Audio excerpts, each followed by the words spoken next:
Hello नमस्कार साथियों, कैसे आप सभी का सुदर्शन क्लासेज के यूट्यूब चैनल पर हार्दिक स्वागत, अभिनंदन और आभार। आज अपन बात करने वाले हैं बहुत इंपॉर्टेंट टॉपिक के ऊपर, जो सबका डाउट रहता है और सबके क्लियर नहीं रहता है कि ये जो सब्जेक्ट यानी ये जो मेरे पीछे आप थंबनेल देख रहे हो, एनाटॉमी और फिजियोलॉजी, उसको पढ़ने का बेसिक तरीका और उसके साथ ही हम एक टॉपिक यानी पहले मैं आपको तरीका बताऊंगा और उसके बाद उस तरीके को एक टॉपिक के ऊपर कैसे अप्लाई करना है और अप्लाई करके हम उस टॉपिक को एक कड़ी से कड़ी मिलाते हुए वे में पढ़ेंगे और उसके साथ ही पूरे एनाटॉमी और फिजियोलॉजी में जितने भी डायग्राम है उनको आसानी से याद कैसे करना है, यानी कि अब रटने की बिल्कुल आदतें भूल जाओ और समझ के कंसेप्ट क्लियर करके आपको डायग्राम बनाना है और डायग्राम बना के उसको लेबल कैसे करना, ये भी अपन इस वीडियो के माध्यम से जानेंगे। जिससे क्या होने वाला है, यानी इससे ये वीडियो देखने के बाद ये होने वाला है कि ये एनाटॉमी और फिजियोलॉजी बिल्कुल आपको ऐसे बिल्कुल मुट्ठी में बंद कर सकते हो ऐसे लगने वाली है। और जो एनाटॉमी की मार्केट में बड़ी बड़ी किताबें आती है तो उनको आप पढ़ना ही भूल जाओगे, क्योंकि इस वे में अगर आप काम करोगे तो आपको सारी चीजें छोटी लगने वाली है, लेकिन थ्योरेटिकली आपको याद होने वाली साथ में। तो बात करें अपन, और ये जो मेरा सेशन रहने वाला है, अपन बात करें कि भर्ती आई हुई है आरआरबी पैरामेडिकल की, उसके अंदर भी हमें एनाटॉमी तैयार करनी है। उसके साथ ही यह आरपीएमसी यानी राजस्थान पैरामेडिकल काउंसिल से डिप्लोमा करने वाले विद्यार्थियों के लिए भी मैं कहना चाहूंगा कि ये जो सब्जेक्ट है उन सभी के इसमें बेग ज्यादा आती है। तो आपको एनाटॉमी के ऊपर फतेह कैसे करनी है, एनाटॉमी को कैसे सीखना है, उसके साथ ही मैं आरयूएसएच, ईएसआईसी, डीएसएसबी और एम्स, इन सब के लिए ही एनाटॉमी यानी हमारे बॉडी का नॉलेज तो भाई सबको ही पता होना चाहिए। तो बेसिक जो नॉलेज मैं लेके आया हूँ कि बात करेंगे अपन पढ़ने का आसान तरीका, यानी उसी आसान तरीके की तरफ चलेंगे कि कड़ी से कड़ी मिलाते हुए हमारा टॉपिक अपने आप चलता जाएगा। तो देखो, बात करते हैं अपन। और सबसे पहले अगर आप मेरा वीडियो पहली बार देख रहे हैं तो टेलीग्राम चैनल को ज्वाइन करें, क्योंकि यहाँ पे मैं कोई भी इंफॉर्मेशन पैरामेडिकल से संबंधित, नर्सिंग से संबंधित, आरयूएसएच, एम्स, ईएसआईसी, सीएपीएफ या फिर आरआरबी पैरामेडिकल भी हो, तो सारी सारी इंफॉर्मेशन सबसे पहले मैं टेलीग्राम पे डालता हूँ। तो आप टेलीग्राम चैनल को जरूर ज्वाइन करें और इसका लिंक जो भी डिस्क्रिप्शन में दे रखा है। तो सुदर्शन क्लासेज के नाम से टेलीग्राम चैनल को जरूर ज्वाइन करें। बात करें अगर अपन कि इसके अंदर अपन क्या क्या पढ़ने वाले हैं, तो आज के इस सेशन में अपन एनाटॉमी और फिजियोलॉजी, उसके अंदर सबसे पहले ये पढ़ेंगे कि कोई भी टॉपिक को पढ़ने का बेसिक तरीका। यानी कि अपन क्या करते हैं कि अगर हमें कहीं बाहर गांव जाना है तो हम क्या करते हैं, प्लानिंग करते हैं। सबसे पहले प्लानिंग हम यहाँ तो बड़ी, अगर बड़े टूर पे जा रहे हैं अपन तो 6-7 दिन पहले प्लानिंग कर लेते हैं कि वहां पे मुझे क्या चाहिए, किस तरीके से मैं जाऊंगा, ठीक है ना, बस से जाऊं, ट्रेन से जाऊं या फिर बाई एयर जाऊंगा। तो ये सारी सारी अपन क्या करते हैं, एक योजना बनाते हैं, ठीक है ना। और जो जो चीजें हमें चाहिए वो भी अपन लिखते हैं कि ये सारी चीजों की वहां पे हमें नीड होने वाली है। तो वैसे ही हम एक क्या करेंगे, एक परफॉर्मा बनाएंगे, एक रूपरेखा बनाएंगे कि इस टॉपिक के अंदर, इन सभी टॉपिक के अंदर हमें क्या रूपरेखा रखनी है, क्या पढ़ने का तरीका रखना है। उसके बाद मैं ये तरीका अपन क्या करेंगे, इसके ऊपर अप्लाई करके दिखाऊंगा आपको। और टॉपिक अपन लेंगे बोन। हाँ, अब मैं बोन इसलिए ले रहा हूँ क्योंकि बोन है बिल्कुल इजी टॉपिक और यहाँ से क्वेश्चन भी ज्यादा आते हैं। तो आपको यहीं से सीखना है कि इस टॉपिक के ऊपर अपने को ये अप्लाई करना है तरीका, और उसके बाद हम दूसरे टॉपिक के ऊपर भी कैसे इसको अप्लाई करके पूरी एनआरपी पर कब्जा कर सके। और उसके साथ ही हम एक बनाएंगे डायग्राम और उसके वे में सारे डायग्राम को बनाने के तरीके भी जानेंगे। तो स्टार्ट करते हैं अपना टॉपिक। और सबसे पहले ही आपको क्या सीखना है कि कोई भी टॉपिक पढ़ने का बेसिक तरीका,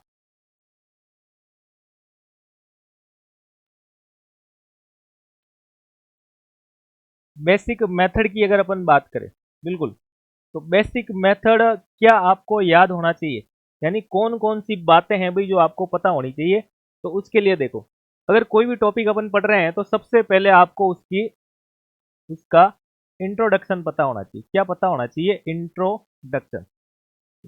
ये इंट्रोडक्शन क्या होता है? तो इंट्रोडक्शन की बात करें तो यानी हम इसके अंदर क्या पढ़ते हैं, सामान्य जानकारी पढ़ते हैं। क्या पढ़ते हैं भाई? सामान्य जानकारी। सामान्य जानकारी भी क्या होती है, तो देखो सामान्य जानकारी के अंदर आपको किन किन बातों का ध्यान रखता हूँ। सबसे पहले कि अगर वो कोई भी टॉपिक अपन पढ़ रहे हैं तो उसके बारे में, यानी वो क्या होता है, वह क्या होता है। इसके बाद बात करें वह काम क्या करता है, वह काम क्या करता है। इसके बाद आता है कि अगर वह काम ये कर रहा है तो वह किस किस से मिलकर बना होता है, किस किस से मिलकर बना होता है। इसके बाद आता है कि अगर वो किसी ना किसी चीज से मिलकर बना है तो किसी ने उसकी खोज भी की होगी, तो उसकी खोज यानी कि उसकी डिस्कवरी या इसका इन्वेंशन किसने किया, ये सारी बातें पता होनी चाहिए। और उसके बाद बात करें कि अगर ये हमारे शरीर में काम ये करता है तो हमारे शरीर में क्यों जरूरी है, तो उसका आपको पता होना चाहिए उसके बारे में कि यह क्यों जरूरी है, ये भी आपको पढ़ना है। और फिर वह जरूरी हो गया, इसका मतलब हमारे शरीर के अंदर उपस्थित है, तो उसका लोकेशन क्या है। तो बात करें यहाँ पे कि वह यह कहाँ पाया जाता है, इट मीन्स इसका अपने क्या याद करना है, लोकेशन देखना है। क्या देखना भाई, लोकेशन देखना है। तो इतनी सारी चीजें हमें क्या ऐड करनी है, इंट्रोडक्शन के अंदर ऐड करनी है। किस में करनी है भाई, इंट्रोडक्शन के अंदर ऐड करनी है। तो सबसे पहला ही पॉइंट क्या हो गया, इंट्रोडक्शन हो गया कि हमें इंट्रोडक्शन के बारे में पता होना चाहिए। इसके बाद अगर अपन बात करें कि इंट्रोडक्शन के बाद हमें क्या पता होना चाहिए, तो देखो तो अपने को क्या याद करने, उसके मेन मेन फंक्शन याद करने। क्या याद करने, मेन मेन फंक्शंस याद करने। जैसे कि अगर अपन बात करें लीवर की, लीवर के कार्य आ जाते हैं, बोन के कार्य आ जाते हैं, हार्ट के कार्य आ जाते हैं, किडनी के कार्य आ जाते हैं, ब्लड के कार्य आ जाते हैं, आरबीसी क्या काम करती है, डब्ल्यूबीसी क्या काम करती है। तो ये सारी की सारी चीजें फंक्शन में डाली जाए। फंक्शन होने के बाद हम चलेंगे इनके कंपोजिशन की तरफ। किसकी तरफ चलेंगे, कंपोजिशन यानी इनकी बनावट की तरफ। किसकी तरफ चलेंगे भाई, बनावट की तरफ। और फिर अपन बात करेंगे कि यह कितने प्रकार का होता है।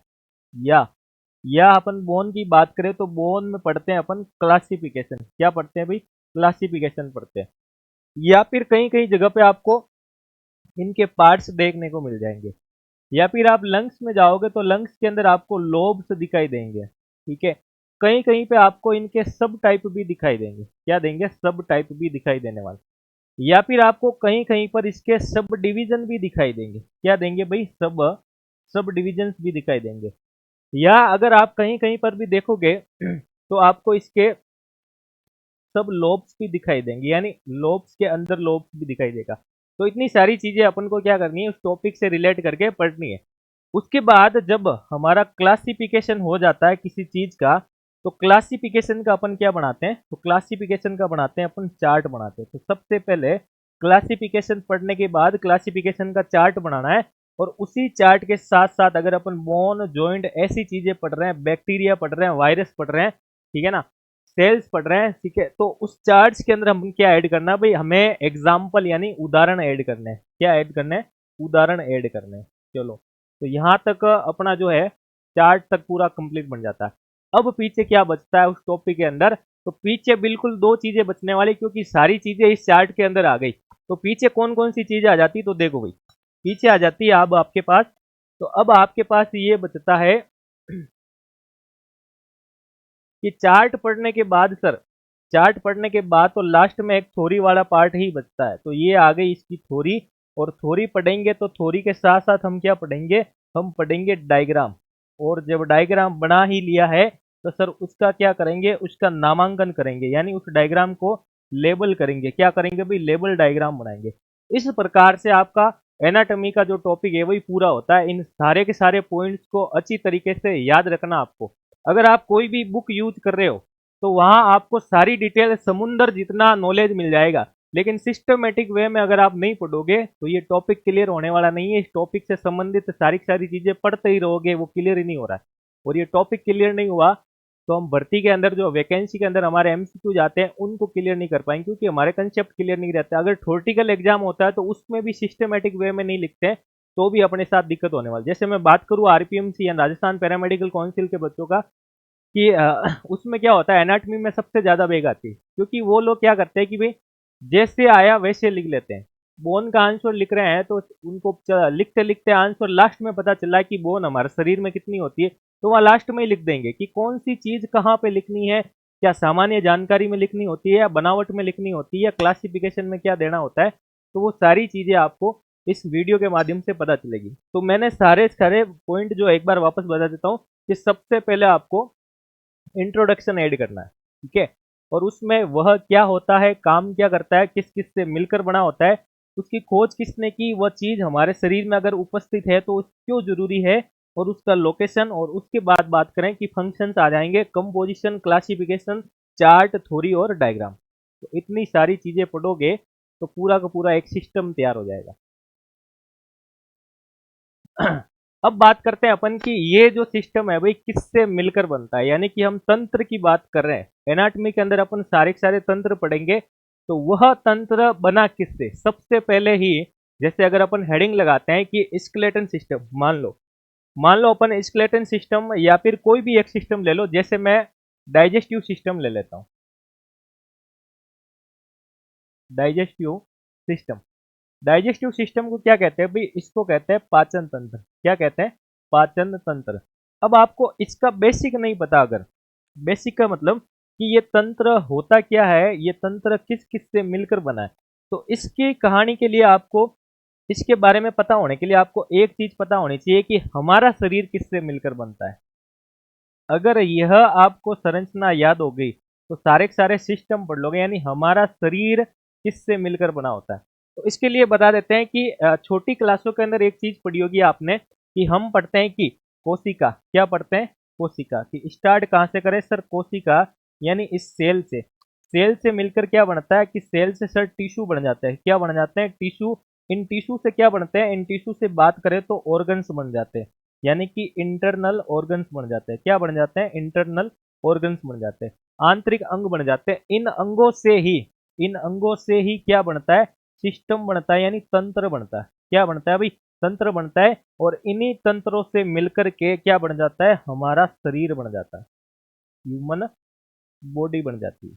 बिल्कुल। तो हमारे शरीर के अंदर ही है ये डाइजेस्टिव सिस्टम। तो अब इसको तोड़ो, सारे के सारे टॉपिक को तोड़कर पीछे भी जाना है कि इसकी स्टार्टिंग कहाँ से हुई, फिर लास्ट तक भी जाएंगे कि इसको खत्म कहाँ करना है। जैसे अगर मैं आपको बोन की बात करूं तो हम बोन का इंट्रोडक्शन भी पढ़ते हैं, बोन का फंक्शन पढ़ते हैं, बोन का कंपोजिशन पढ़ेंगे, बोन का क्लासिफिकेशन पढ़ेंगे, क्लासिफिकेशन के अंदर चार्ट भी बनाएंगे, चार्ट में एग्जाम्पल भी डालेंगे। इतना सब डालने के बाद बोन की थ्योरी पढ़ेंगे। थ्योरी में क्या पढ़ेंगे कि क्लासिफिकेशन वाले को अपन डिवाइड करेंगे कि कौन सी बोन क्या काम करती है, और फिर अपन चलेंगे कि ये बोन आखिर आई कहां से, यानी हमारे शरीर में बोन के बनने की प्रक्रिया पढ़ेंगे। हमारे शरीर में जब बोन बन गई है तो बोन ग्रोथ भी करेगी, ग्रोथ करने के लिए उसको क्या क्या चाहिए, क्या ग्रोथ करने के लिए उसको कैल्शियम चाहिए, क्या उसको ब्लड चाहिए, क्या बोन के अंदर भी ब्लड की सप्लाई होती है, तो ये सारी चीजें अपन पढ़ने वाले। और इस प्रकार से जब बोन एक ग्रोथ करती है तो कितने भागों में डिवाइड हो जाती है, तो वो सारी सारी चीजें पढ़ने के बाद हमारा ये टॉपिक क्लियर होता है। अब सवाल कहीं से भी आ जाओ, चुटकियों में उसको क्लियर कर लेंगे। तो इस प्रकार से हमें इस एनाटॉमी और फिजियोलॉजी को पढ़ना है। तो मैं बात कर रहा था कि एक सिस्टम को तोड़ने की बात कर रहा था, तो सिस्टम को तोड़े अगर, कि हमने कहा कि ये सिस्टम किससे बढ़ता है, इंटरनल ऑर्गन से। तो डाइजेस्टिव सिस्टम किससे बना होगा, डाइजेस्टिव ऑर्गन से। ये आगे डाइजेस्टिव ऑर्गन, ये डाइजेस्टिव ऑर्गन कौन कौन से होते हैं, बिल्कुल। तो डाइजेस्टिव ऑर्गन की अगर अपन बात करें तो डाइजेस्टिव ऑर्गन यानी कि हमें पता होना चाहिए डाइजेस्टिव सिस्टम में क्या क्या इंक्लूड होता है। तो डाइजेस्टिव सिस्टम में माउथ से लेकर के रेक्टम तक के ऑर्गन सारे के सारे क्या होते हैं भाई, इंक्लूड होते हैं। अब बात करें कि सर होते कौन कौन से ऑर्गन है, तो देखो ये वही माउथ है जहां से अपन क्या एंटर करवाते हैं, पिज्जा को एंटर करवाते हैं, और यह पिज्जा आगे किस में जाता, माउथ से इशोफेगस में जाता है। किस में जाता है, इशोफेगस, जिसको हम क्या कहते हैं भाई, हिंदी में भोजन नली कहते हैं। क्या कहते हैं, भोजन नली।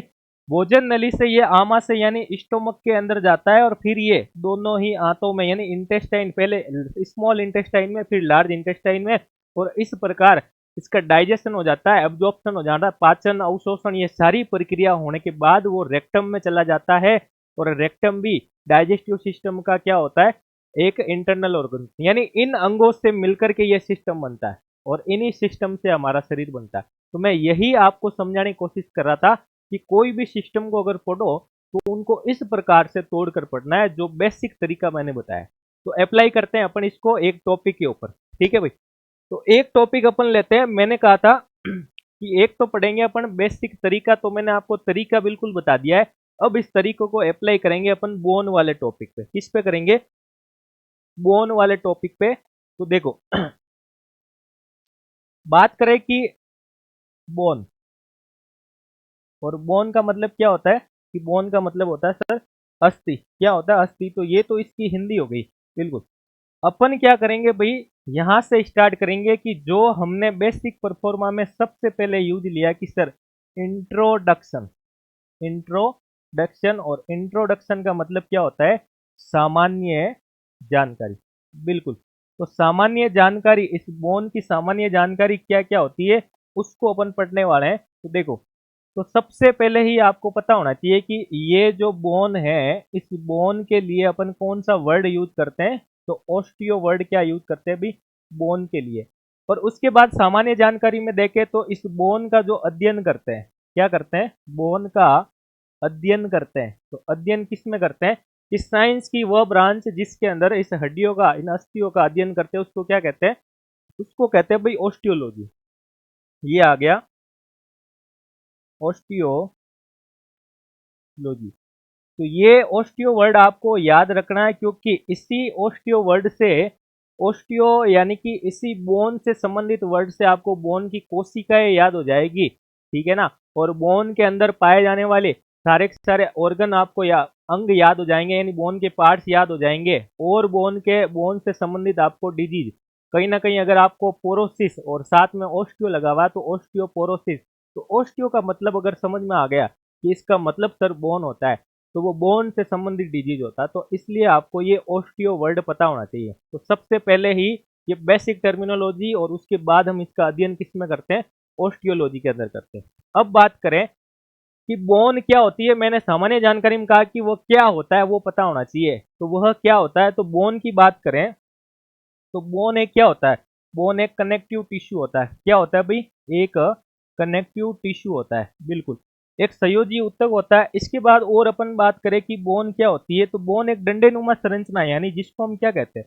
बोन एक रिजिड बार, यानी रिजिड स्ट्रक्चर।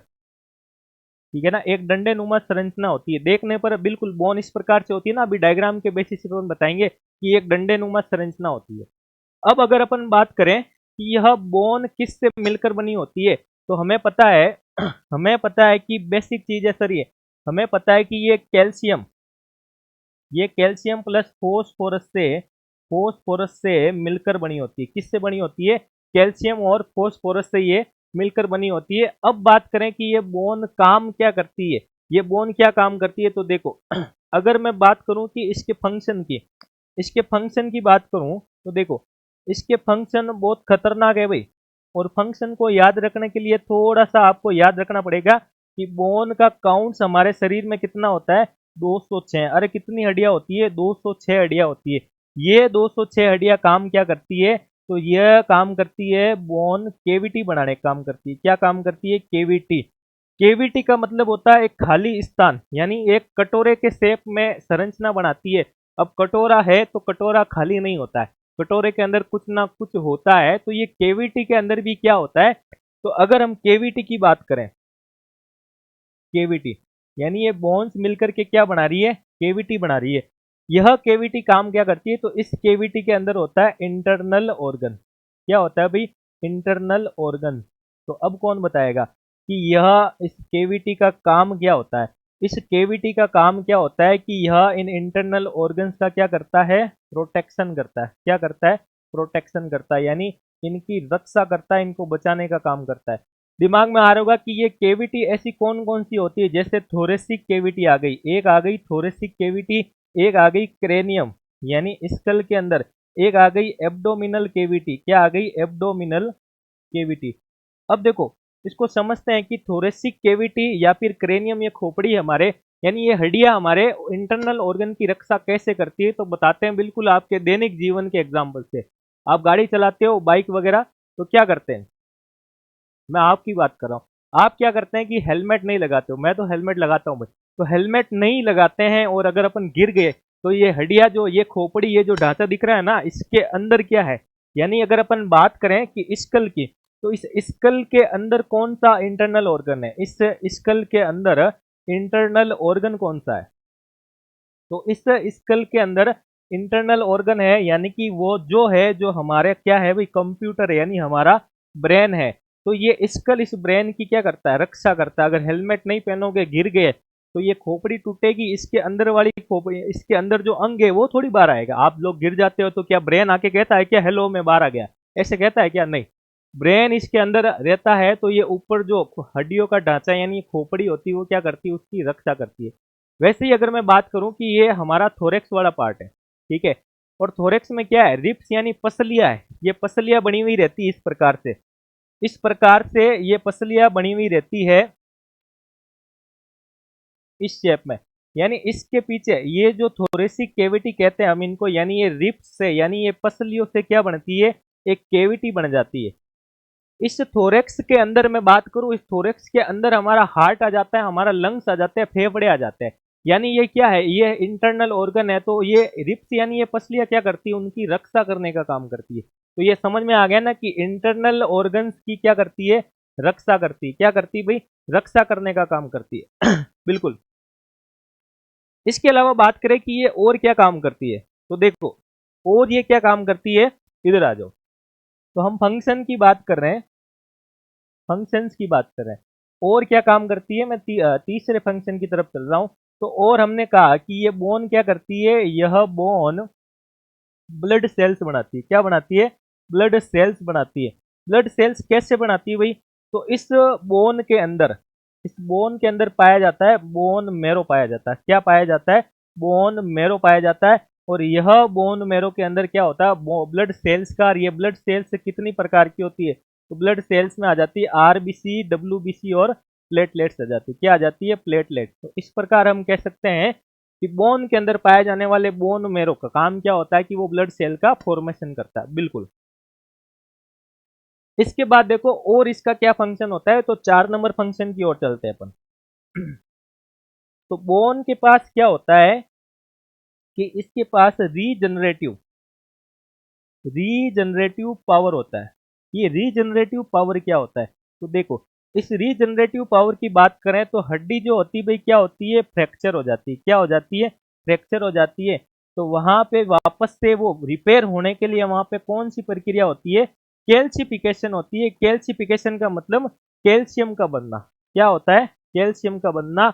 और ये कैल्शियम का बनना कैसे होता है, ये बोन क्या करती है, कैल्सिफिकेशन की प्रक्रिया करने के बाद वापस रिपेयर हो जाती है। यानी वो फ्रैक्चर जो होता है, जो टूटी हुई हड्डी होती है, वो सही हो जाती है। तो इस प्रकार हम कह सकते हैं कि बोन के पास क्या होती है, रीजनरेटिव पावर पाई जाती है। क्या पाई जाती है, रीजनरेटिव पावर पाई जाती है। बिल्कुल। तो इतने सारे काम जो करती है भाई, कौन करती है, यह बोन करती है। इसके बाद बात करें कि हम इस बोन के अंदर चलते हैं, कि हम यहाँ पे खड़े हैं। चलो ये यहाँ पे हम खड़े हैं सर, बोन के अंदर जाना चाहते हैं। हमारी क्या हो गई, एक इच्छा हो गई कि हम इस बोन के अंदर जाए। बिल्कुल चलते हैं, बोन के अंदर ले जाते हैं आपको। बिल्कुल, ये लो, ये आ गई बोन।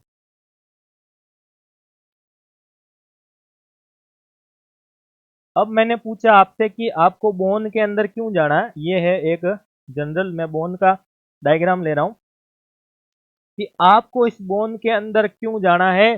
तो आपने कहा कि हमारा शरीर, हमारा शरीर भी तो कोशिकाओं से और हमारे शरीर में पाए जाने वाले पदार्थों, तरल पदार्थों से मिलकर बना होता है।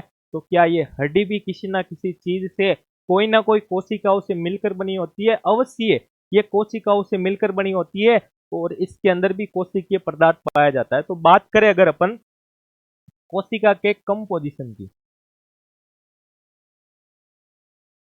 कंपोजिशन ऑफ बोन, बोन के कंपोजिशन की अगर अपन बात करें कि इसके अंदर क्या क्या पाया जाता है, तो देखो भाई इसकी अगर अपन बात करें तो इसके अंदर भी हमने कहा कि जैसे हमारे शरीर में कोशिका पाई जाती है, वैसे ही बोन के अंदर भी बोन की सेल्स पाई जाती है। क्या पाई जाती है, बोन की सेल्स पाई जाती है। और इसके अंदर भी कोशिका मटेरियल, यानी इसको कहते हैं extra cellular, extra cellular matrix, इसके अंदर भी मैट्रिक्स पाई जाती है। तो बात करें कि कोशिका कौन कौन सी पाई जाती है, यानी हड्डियों की कोशिकाएं कौन कौन सी होती है। इससे पहले अभी आपको मैंने कहा था कि बोन, बोन से संबंधित वर्ड ओस्टियो, कौन सा? ओस्टियो। और कोशिका, तो कोशिका के लिए क्या यूज करते हैं भाई? साइट यूज करते हैं। क्या करते हैं? साइट। तो बोन की कोशिका, बोन प्लस सेल, तो क्या आ जाएगा? बोन को लिखते हैं ओस्टियो से, सेल को क्या लिखते हैं? साइट। क्या बन जाएगा भाई? ओस्टियोसाइट बन जाएगा। क्या बन जाएगा? ओस्टियोसाइट। तो बोन की कोशिकाओं में सबसे पहली ही ये आ गई, क्या आ गई? ओस्टियोसाइट। ये लो, ओस्टियोसाइट, बिल्कुल याद हो गया। इसके बाद बात करें, इसके अलावा होती है ओस्टियोब्लास्ट, यानी ये क्या करती है? ये बोन बनाने वाली कोशिका कहा जाता है इसको। इसके अलावा इसमें एक सेल और होती है ओस्टियोक्लास्ट, और एक सेल आ जाती है इसमें ओस्टियोप्रोजेनाइटर सेल। तो चार प्रकार की कोशिका पाई जाती है किसके अंदर भाई? किसके अंदर पाई जाती है? बोन के अंदर। इसके बाद बात करें कि एक्स्ट्रा सेलुलर मैट्रिक्स क्या होता है, तो हड्डियों के अंदर इन कोशिकाओं के बीच में पाए जाने वाले मैट्रिक्स को क्या कहा जाता है? कोशिकीय पदार्थ या सेलुलर मैट्रिक्स। ये दो प्रकार का होता है। कितने प्रकार का होता है? दो प्रकार का। एक होता है कार्बनिक पदार्थ, क्या होता है? कार्बनिक पदार्थ। और एक होता है अकार्बनिक पदार्थ। ये लो, अब बात करें अपन कि कार्बनिक पदार्थ कौन कौन सा, यानी हम बात करें ऑर्गेनिक क्या क्या होता है इसमें अंदर, ऑर्गेनिक मटेरियल, और हम बात करें एक तरफ इनऑर्गेनिक। तो देखो भाई, अगर ऑर्गेनिक की बात आ जाए तो वहां पे क्या पाया जाता है भाई? वहां पे पाया जाता है प्रोटीन लाइक स्ट्रक्चर। क्या पाया जाता है? प्रोटीन लाइक स्ट्रक्चर या कोलाजन फाइबर वगैरह, ये सारी चीजें किस में आ जाती है भाई? ये आ जाती है कार्बनिक पदार्थ में। और इनऑर्गेनिक की बात करें तो इसमें कैल्शियम आ जाता है, मैग्नीशियम आ जाता है, पोटेशियम, ये सारी सारी चीजें किस में आ जाती है? अकार्बनिक पदार्थ के अंदर। तो अब आपको तसल्ली हुई ना कि हम बोन के अंदर जाके देखा कि बोन किस किस से मिलकर बनी होती है। तो बोन बोन की कोशिकाओं से और एक्स्ट्रा सेलुलर मैट्रिक्स से मिलकर बनी होती है, बिल्कुल। तो मैंने वही परफॉर्मा अप्लाई किया कि बोन क्या होती है, बोन काम क्या करती है, बोन के काउंट्स कितने होते हैं, बोन के अंदर कौन कौन सी कोशिकाएं होती है, बोन किस किस से मिलकर बनी है, तो उसकी बनावट पड़ी। तो उसमें दो चीजें दिखाई दी कि सर इसमें बोन की सेल्स होती है, इसके अंदर एक्स्ट्रा सेलुलर मैट्रिक्स, मैट्रिक्स भी दो प्रकार का, एक ऑर्गेनिक और एक इनऑर्गेनिक। चलो, अब अपन बात करते हैं कि सर हमें बोन का डायग्राम बनाना सिखाओ। तो डायग्राम बनाने की बात करें तो देखो, डायग्राम बनाना सिखाते हैं और उसके साथ ही हम क्या करेंगे? इसको लेबल करेंगे। क्या करेंगे भाई? Label diagram. ये क्या है भाई? ये आ गई एक बोन। क्या आ गई भाई? एक बोन आ गई। तो देखो, अब इसका लेबल डायग्राम कैसे करना आपको? तो सबसे पहले इसको देखकर बताओ, इन दोनों प्यारी प्यारी आंखों से देख के बताना है कि ये बोन दिखती कैसी है। तो ये बोन दिख रही है हमें एक डंडे नुमा संरचना की तरह दिखाई दे रही है, एक रिजिड बार है सर, ये कनेक्टिव टिश्यू का एग्जाम्पल है। इसके अलावा इसमें क्या दिख रहा है? तो इसमें मुझे दिख रहा है इसका ऊपर वाला हिस्सा, ये नीचे वाला हिस्सा और ये बीच वाला हिस्सा। तो हमें इसका लेबल करना है देख करके लेबल किया मैंने इसको। तो मुझे इसमें ये दिखाई दिया, तो इसको मैंने कहा कि ये ऊपर वाला हिस्सा, ये आ गया इसका बीच वाला, और ये आ गया इसका नीचे वाला हिस्सा, बिल्कुल। तो ऊपर वाले को क्या कहते हैं भाई? ऊपर वाले को कहते हैं अपर पार्ट। क्या कहते हैं भाई? Upper part. चलो, तो नीचे वाले को क्या कहते हैं? नीचे वाले को कहते हैं भाई लोअर पार्ट कहते हैं। क्या कहते हैं? Lower part. और बीच वाले को कहते हैं मिड पार्ट। क्या कहते हैं भाई? मिड या मिडिल पार्ट। ये आ गया। तो तीन नाम हो गए भाई। लेबल करने की कोशिश करनी अपने को इसी प्रकार से। तो तीन नाम यहाँ पे आ गए, बिल्कुल। तो अपर पार्ट, मिडिल पार्ट और लोअर पार्ट, ये तीनों नाम आ गए। अब आपको क्या याद रखना है? याद ये रखना है कि एक बोन यानी एक यंग बोन के चार पार्ट होते हैं। कितने पार्ट होते हैं? चार पार्ट होते हैं। उन चार पार्ट के अंदर एक आ जाता है एपीफाइसिस। क्या आ जाता है? एपीफाइसिस। तो अपर और लोअर पार्ट को क्या कहते हैं? एपीफाइसिस कहा जाता है। ये आ गया एपीफाइसिस, ठीक है। बीच वाले पार्ट को ही क्या कहते हैं? डायाफाइसिस कहते हैं। क्या कहते हैं भाई? डायाफाइसिस कहते हैं। और और बोन के अंदर क्या होता है? तो और बोन के अंदर यहाँ पे कार्टिलेज की प्लेटें होती है। क्या होती है? कार्टिलेज की प्लेटें होती है। ये आ गई भाई कार्टिलेज की प्लेटें। इनको कहते क्या है, तो इनको अपन नाम दे देंगे एपीफाइजियल प्लेट। एपीफाइजियल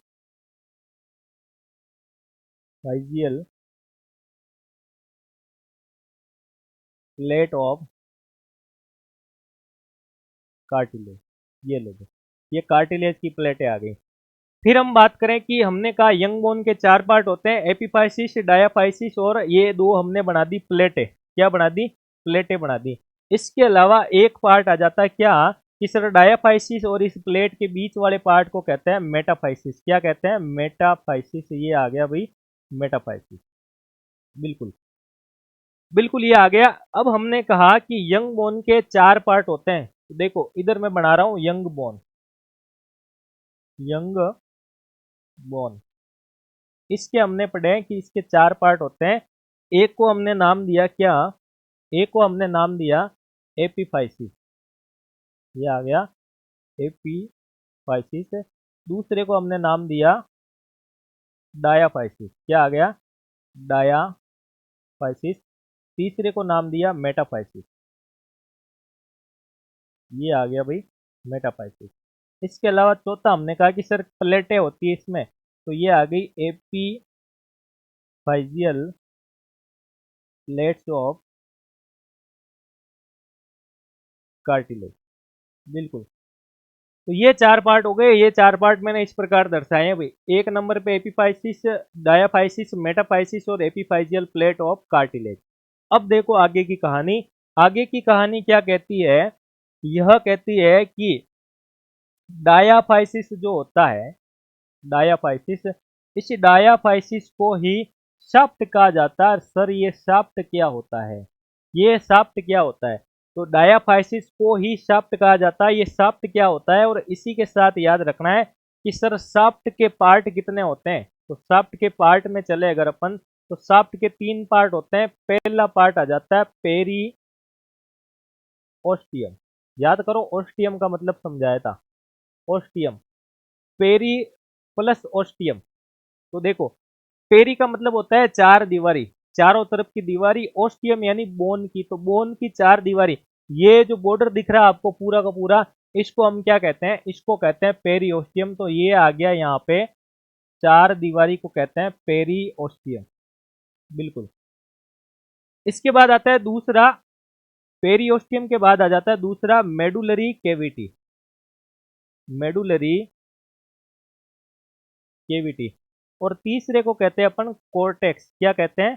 कोर्टेक्स कहते हैं। तो देखो, मेडुलरी केविटी, केविटी का मतलब होता है बोन के बीच में पाई जाती है एक गुहा। क्या पाई जाती है? गुहा, यानी एक केविटी पाई जाती है। तो बनाओ केविटी बनाते हैं। ये आ गई केविटी। ये केविटी आ गई जी। ठीक है, बिल्कुल। तो बोन के अंदर हमने कहा क्या पाई जाती है भाई? केविटी पाई जाती है। क्या पाई जाती है? केविटी पाई जाती है। और इस केविटी की अगर बात करें कि इस केविटी के अंदर क्या होता है, तो इस केविटी के अंदर क्या होता है भाई? इस केविटी के अंदर बोन मेरो पाया जाता है। अभी अपन ने पढ़ा था, क्या पढ़ा था? बोन मेरो पाया जाता है। सबसे पहले इसको लेबल कर लेते हैं कि ये है क्या? ये है मेडुलरी, मेडुलरी केविटी। ठीक है। अब हमने कहा कि 4 दीवारी को पेरियोस्टियम कह दिया, बीच वाले हिस्से को हमने मेडुलरी केविटी कह दिया। तो ये जो खाली स्पेस दिख रहा है आपको, खाली स्पेस जो दिख रहा है भाई, ये क्या है? तो ये इस बोन के अंदर क्या है भाई? कोर्टेक्स वाला पार्ट है। कौन सा पार्ट है? कोर्टेक्स वाला पार्ट। और कोर्टेक्स वाले पार्ट को अपन इससे दर्शा देते हैं। ये लो, ठीक है भाई। ये आ गया आपका रेड कलर वाला पार्ट, कोर्टेक्स। चलो, इस प्रकार से शाफ्ट के ये 3 पार्ट होते हैं, पेरिओस्टियम, मेडुलरी केविटी और कोर्टेक्स। अब बात करते हैं, अब अपन बात करते हैं कि यहाँ पे मेडुलरी केविटी के बीच में क्या पाया जाता है। मेडुलरी केविटी के बीच में यहाँ पे बात करें, तो यहाँ पे हमने कहा कि सर यहाँ पे बोन मेरो पाया जाता है। क्या पाया जाता है?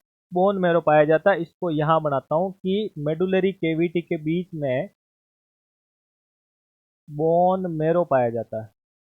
ये बोन मैरो, ये बोन मैरो क्या काम करता है, तो ये ब्लड सेल्स का फॉर्मेशन करता है। क्या करता है भाई, ब्लड सेल्स का फॉर्मेशन करता है। बिल्कुल, कौन कौन सी ब्लड सेल्स का करता है, तो वो ब्लड सेल्स के बारे में आपको पता होगा। एक तो आ जाती है आरबीसी, क्या आ जाती है भाई, आरबीसी, डब्ल्यूबीसी और प्लेटलेट्स। ये आ गई भाई आरबीसी, डब्ल्यूबीसी और प्लेटलेट्स। इन सब का क्या करता है, ये फॉर्मेशन करता है। बिल्कुल, अब अगर बात करें अपन अपर पार्ट और लोअर पार्ट, इनको भी दर्शा देते हैं। बिल्कुल, ये लो इनको, ये लो, इससे ये आ गया अपर और लोअर पार्ट। ठीक है भाई, चलो तो इस प्रकार से अपन क्या करना होता है भाई, इस प्रकार से हमें लेबल डायग्राम बनाना होता है। अब अपन बात करें कि इसमें और क्या क्या लेबल कर सकते हैं, तो अगर मैं ऐसे खड़ा हूं तो ये मेरी ये वाली बोन है, लॉन्ग बोन, तो इसका ये वाला हिस्सा बाहर वाला और ये वाला हिस्सा अंदर वाला। तो इसकी बात करूं तो इस वाले बॉर्डर को क्या कह सकते हैं, इसको कह सकते हैं एंटीरियर। क्या कह सकते हैं, एंटीरियर बॉर्डर। क्या कह सकते हैं, एंटीरियर बॉर्डर। और इधर ये बाहर वाला है, तो इसको क्या कह सकते हैं, इसको कह सकते हैं लेटरल बॉर्डर। अब बताओ भाई कहां पे दिक्कत आ रही है आपको लेबल करने में।